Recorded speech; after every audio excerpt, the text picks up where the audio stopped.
হঠাৎ মাহফিলে লক্ষ্য করলাম যে দোকানপাটের চাপ কিন্তু অনেক বেশি, কারণ এর আগেও কিন্তু আমরা মাহফিলে দেখেছি যে দোকানপাট দেয়া হয়, কিন্তু আসলে এত বেশি দোকানপাট এখানে দেওয়া হয়েছে যেটা দেখলে আপনি সাধারণত মনে করবেন যে আপনি কোনো মেলায় এসেছেন। এটা আসলে মাহফিল ময়দান, সেটা বোঝার কোনো উপায় নেই, কারণ এত বেশি দোকান এখানে এবং যে যুবক যুবতীরা সকলে কিন্তু অবস্থান করছে এই দোকানপাটের ভেতরে। আসলে এখানে একটি জিনিস আপনারা খেয়াল করবেন যে এখানে কোনো কিছুর কমতি নেই। আমরা মেলায় যেগুলো লক্ষ্য করি সব কিছুই এখানে রয়েছে।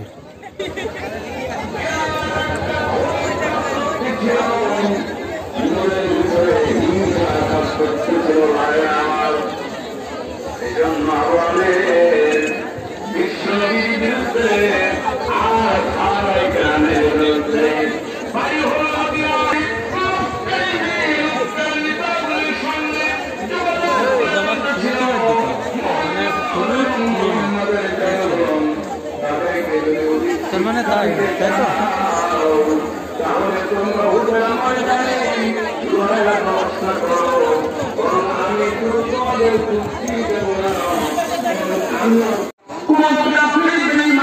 তো প্রতিবাদের জন্য কেন প্রতিবাদ করল না, অথচ অন্যায়কে মুখ বুঝে সহ্য করে মৃত্যুবরণ করল।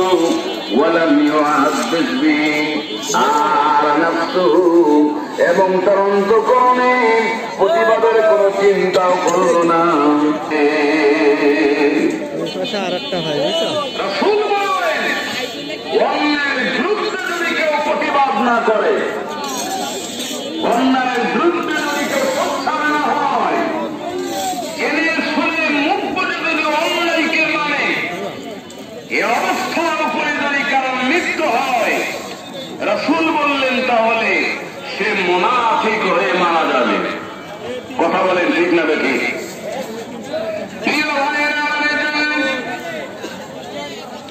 এজন্য লক্ষ্য করে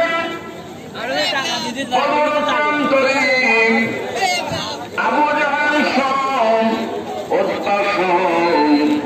কাফের বেঈমানদের নাম করে তাগুলি যখন বদর প্রান্তরে নিহত হয়ে গেল, মুসলিম বাহিনীর কাছে এই হিন্দার পিতা উতবা মারা গেল।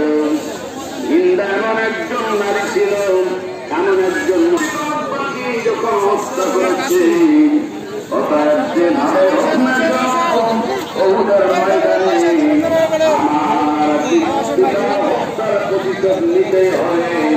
তবে ওহুদের ময়দানে নবীর সাহাবীকে এবং নবীকে করে দিতে হবে। জোরে জোরে বলুন নাউজুবিল্লাহ।